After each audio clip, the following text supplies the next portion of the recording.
783 juta orang di dunia per hari ini. di dunia ini kekurangan makanan. Artinya kelaparan. Kelaparan. Oke. Dan di Indonesia masih ada 16,2 juta itu kelaparan juga. Assalamualaikum warahmatullahi wabarakatuh. Waalaikumsalam. Selamat bertemu lagi di channel Dangop Inspirasi. Hari ini kita kedatangan tamu istimewa, Bapak Dr. Heru Setioko. Beliau adalah Direktur PIL Indonesia. PIL internasional juga ada ini. PIL Alien. Ya. Yang bergerak di utamanya adalah peningkatan SDM di bidang pertanian. Nah, hari ini kita coba bincang-bincang dengan beliau bagaimana kondisi dunia sekarang, bagaimana kondisi Republik ini dalam konteks pangan. Ya. Oke, Pak Heru, dipersilakan dulu perkenalkan diri. Apa itu PIL ini? Ya. Field Indonesia itu adalah lembaga swadaya masyarakat yang bergerak di bidang pemberdayaan petani di seluruh Indonesia. Jadi kita tidak masuk penyuluh ya? Termasuk penyuluh juga.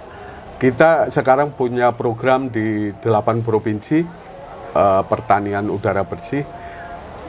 Jadi ada di Aceh, Sumatera Barat, Riau, Jambi, Lampung, Kalimantan Barat, Kalimantan Selatan, dan Kalimantan Tengah. Jadi nah, kalau yang dunianya apa namanya? PIL sama. Sama nama PIL juga. PIL Alien. PIL Alien. Ya. Dan gerakannya sama. Gerakannya sama. Oke. Jadi gerakannya kan itu udah pasti ke arah lingkungan. Ke arah lingkungan. Nah? Ya. Itu kan isu dunia. Isu dunia. Sekarang saya tolong dikomentari dulu di komunikasi ke kita, karena Pak Heru kan sering rapat internasional ya. Di mana-mana rapat lah. Ya. Rapat pangan terakhir Pak Heru juga ikut. Tolong informasikan ke kami semua bagaimana kondisi pangan dunia ini sekarang. Karena banyak sekali ancaman macam-macam ancamannya. Ya. Nah, krisis segala macam, lingkungan. Nah, bagaimana kondisinya ini? Dunia dan Indonesia itu sekarang kekurangan pangan. Kalau secara global, ya dunia. Oke. 783 juta orang itu kelaparan per hari. 783 orang. 783 juta orang di dunia per hari ini. Di dunia ini kekurangan makanan. Artinya kelaparan. Kelaparan. Oke. Dan di Indonesia masih ada 16,2 juta itu kelaparan juga. Tiap hari. Tiap hari. Nah, sehingga Sebentar. Di Indonesia ini ada orang kelaparan 16 juta 200.000 orang per hari. Ya. Berarti besok ketemu lagi orang itu. Ya, atau orang itu tidak makan lagi. Besok juga nggak makan lagi. Jadi tidak bisa makan secara meninggal, rutin. Iya, kalau tidak merubah pola hidupnya pasti tidak makan terus kan. Jadi nah, ini tanggung jawab pemerintah juga. Bagaimana menyediakan pangan, bagaimana masyarakat bisa akses pangan, bagaimana masyarakat bisa memanfaatkan pangan, bagaimana stabilitas pangan itu terjaga, itu tugas pemerintah. Nah, kalau pemerintah tidak memperhatikan, itu akan kelaparan terus. Gitu. Mungkin bertambah. Mungkin bertambah, karena kondisi sekarang adalah kondisi perubahan iklim. Dan banyak terjadi perubahan iklim, ancamannya misalnya banjir, kekeringan, longsor, dan sebagainya, itu menyebabkan petani tidak panen juga. Jadi akan bertambah orang kelaparan juga nantinya. Kalau pangan itu tidak bisa diakses oleh masyarakat, tidak tersedia masyarakat. Betul, tidak terbeli. Iya, tidak terbeli. Kalaupun misalnya bilang pemerintah itu bilang ada ketahanan pangan, apakah itu juga mempengaruhi ketahanan pangan di keluarga?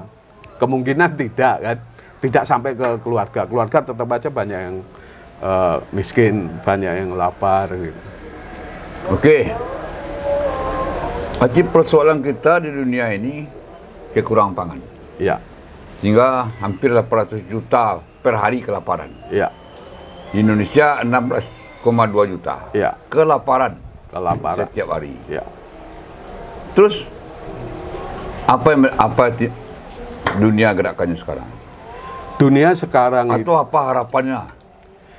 Harapannya itu ini semakin turun dan tidak ada yang kelaparan lagi. Iya, Karena kalau kelaparan, sebenarnya kalau kelaparan itu dampaknya luar biasa.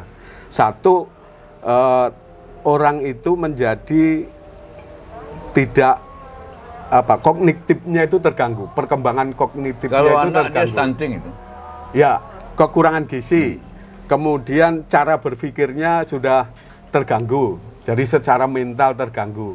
Nah, ketika mentalnya terganggu, produktivitas juga terganggu. Artinya orang ini menjadi beban Akan menjadi selamanya beban di negara ini. negara ini, ya. Selama dia masih hidup itu beban. Ya? Iya, jadi pemerintah harus mencari solusi bagaimana pangan itu tetap ada, kesediaan pangan itu ada, masyarakat bisa akses, kemudian masyarakat bisa memanfaatkan pangan yang dikembangkan oleh pemerintah, masyarakat bisa menerima pangan untuk bisa makan, untuk menambah energi yang cukup untuk melakukan aktivitas Ya.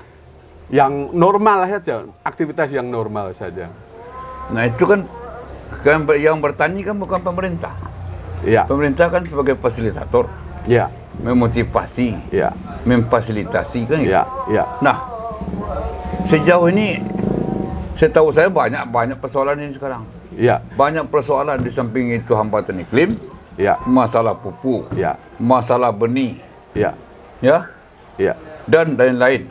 Ini persoalan ini. ya. Nah, bagaimana ini? Nah, mayoritas masyarakat kita itu bekerja di bidang pertanian. Ya, ya. Jadi seharusnya anggaran itu paling besar di pertanian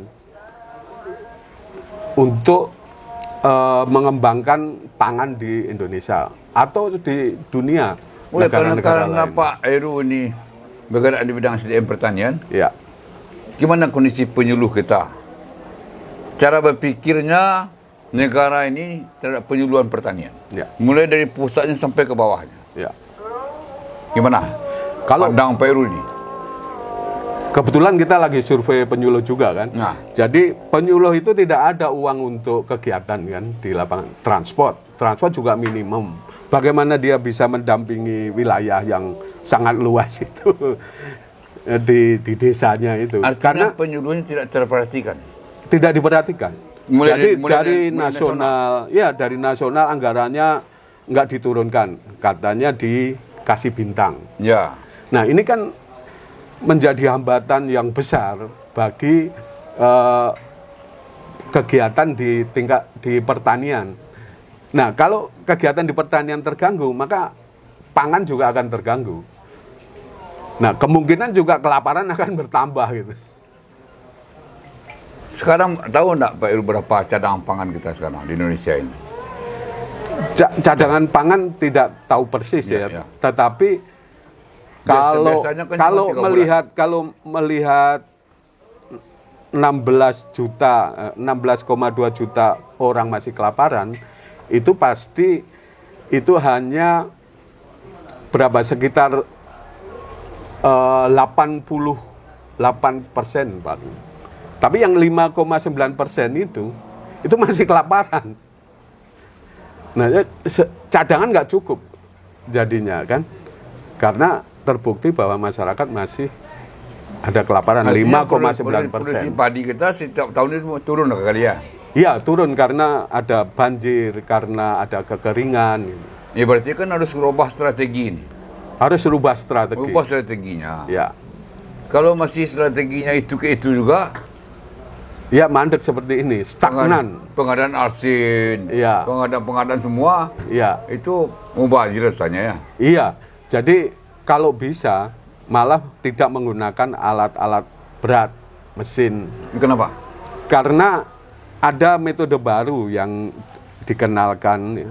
Ada mulsa tanpa olah tanah atau bersawah pokok murah. Bukan maksudnya begini. Kebijakan dunia juga kan sudah mulai ke arah green. Iya, Ya. iya, Betul? Hah? iya. Nah, itu rapat ada forum agri-food system di Malawi, Afrika itu itu malah mendorong untuk green agriculture. Green agriculture. Green agriculture.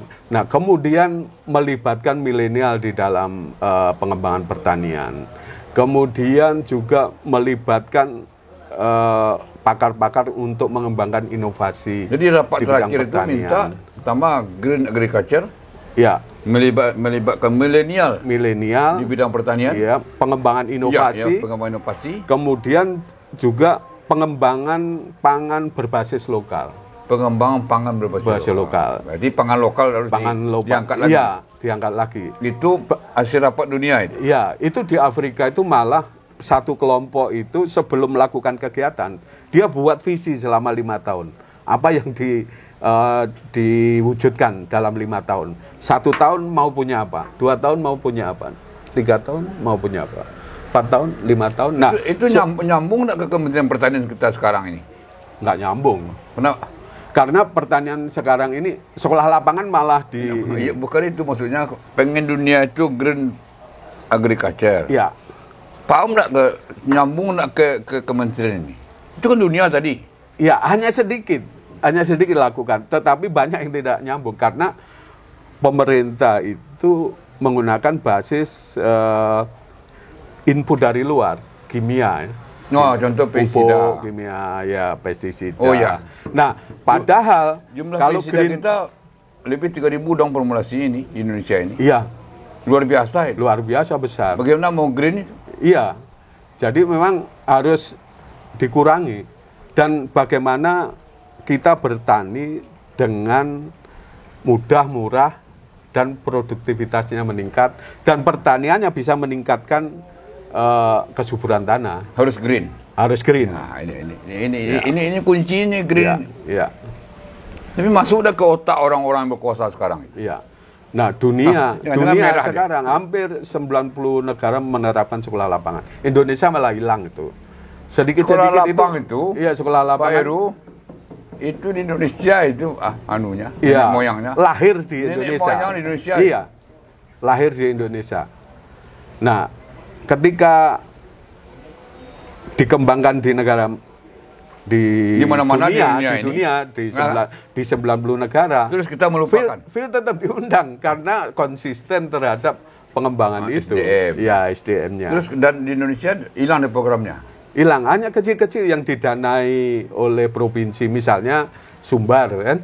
Sumber dengan selaponya. 20, 9 kan, kecil. Kalau bisa ini di semua wilayah itu dikembangkan.